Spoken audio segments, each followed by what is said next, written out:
Or at a bar mitzvah, there's always so much decorum. And now we invite the bar mitzvah to ascend the bima for the reading of his portion.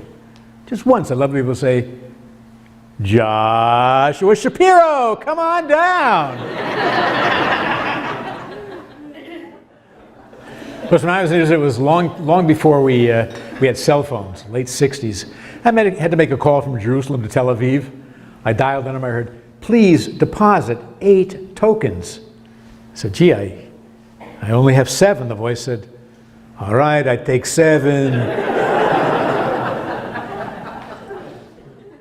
I learned something there in Israel too. You can do this experiment on your own.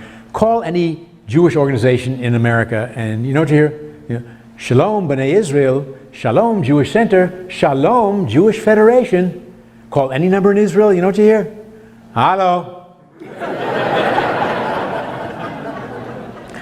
That's how we do it. So I put my name into what's called the Synagogue Placement Commission.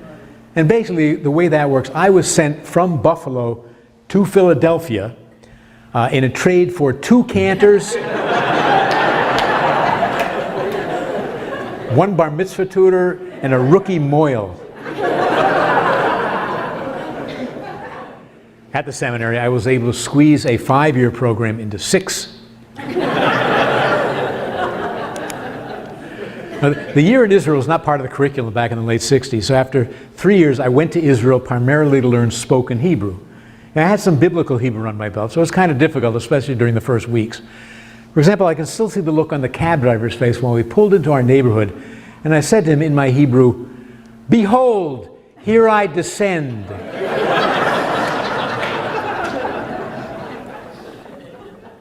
Hello? Hello, sweetheart, is your mommy home? Mommy's busy. Was Daddy there? Daddy's busy. Was anyone else home? The firemen. All right, let me talk to one of them. Oh, they're busy. Was anyone else? The policeman. All right, sweetie, put one of them. They're busy.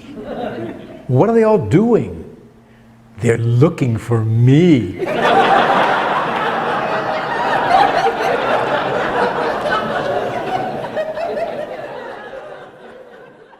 I know you've been thinking, you've been watching me for a while, you're absolutely right. People tell me it's not a possibility, it could never, but they say given the way I look and the way I sound, if ever Steve Martin and Alan Alda were to have a child.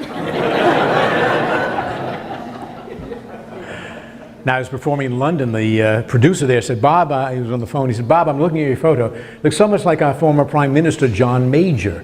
I said, yes, and when I wear a dress I look like Margaret Thatcher. I was always pretty funny. As a kid, the word we used to use for our rear end was not fanny or tuchus. We called it a tutu, which I think was just our family word. But I can recall when I was real small, a babysitter came. She said, does anyone want to go to the park? One kid said, I want to go. My sister said, I want to go too.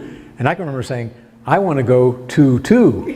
Now, you may not think that's so hysterical, but I remember thinking at that very moment, I am one funny toddler.